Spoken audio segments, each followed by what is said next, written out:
یہ کہانی ایک خوبصورت گاؤں کی ہے جہاں دو بھائی اللہ دتا اور مبشر اپنی ماں کے ساتھ رہا کرتے تھے۔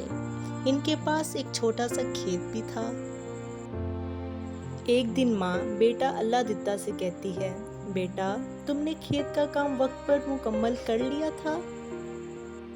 اللہ دتا ماں سے کہتا ہے، جی ماں، پانی بھی دے آیا ہوں، بیج بھی ڈال دیے ہیں، انشاءاللہ فصل اچھی ہوگی۔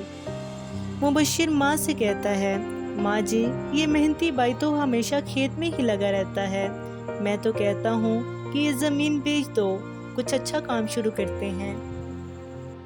ماں مبشر سے کہتی ہے، زمین ہماری پہچان ہے بیٹا، اسے چھوڑنا آسان کام نہیں۔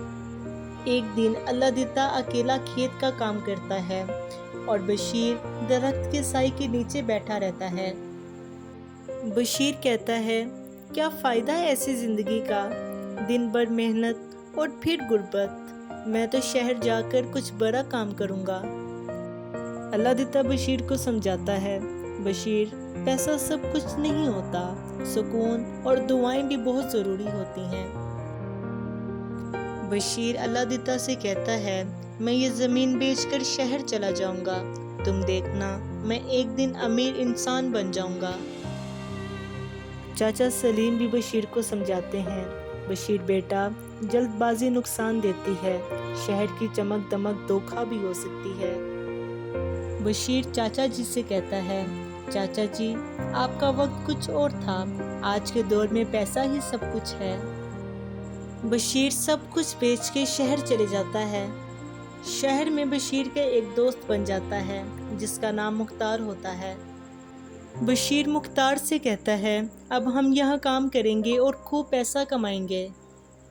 بشیر آہستہ آہستہ برے دوستوں میں شامل ہو جاتا ہے اور عیاشی کرتا ہے۔ کچھ ہی مہینوں بعد پیسے ختم ہو جاتے ہیں اور بشیر فٹ پاتھ پر آ جاتا ہے۔ اور دوسری طرف اللہ دتا نے محنت سے بچوں کے لیے سکول بنوایا اور گاؤں میں عزت کمائی۔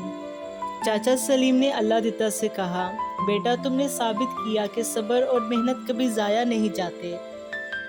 ایک رات بشیر واپس اپنے گاؤں میں آتا ہے۔ بشیر ماں اور بھائی کے پاس آتا ہے اور کہتا ہے، ماں سب کچھ کھو گیا، مجھے معاف کر دو۔ ماں بشیر کو کہتی ہے، بیٹا ماں کی دعاؤں میں دیر ہو سکتی ہے پر اندھیرا نہیں۔ اللہ دتا بشیر کو کہتا ہے، بھائی تم میرے لیے ہمیشہ عزیز ہو، میں نے تمہیں معاف کیا، آؤ سب کچھ دوبارہ شروع کرتے ہیں۔ پیارے بچوں، اس کہانی سے ہمیں سیکھنے کو ملتا ہے کہ لالچ کا انجام ہمیشہ برا ہوتا ہے، لیکن صبر اور محنت کرنے والا ہمیشہ کامیاب ہوتا ہے۔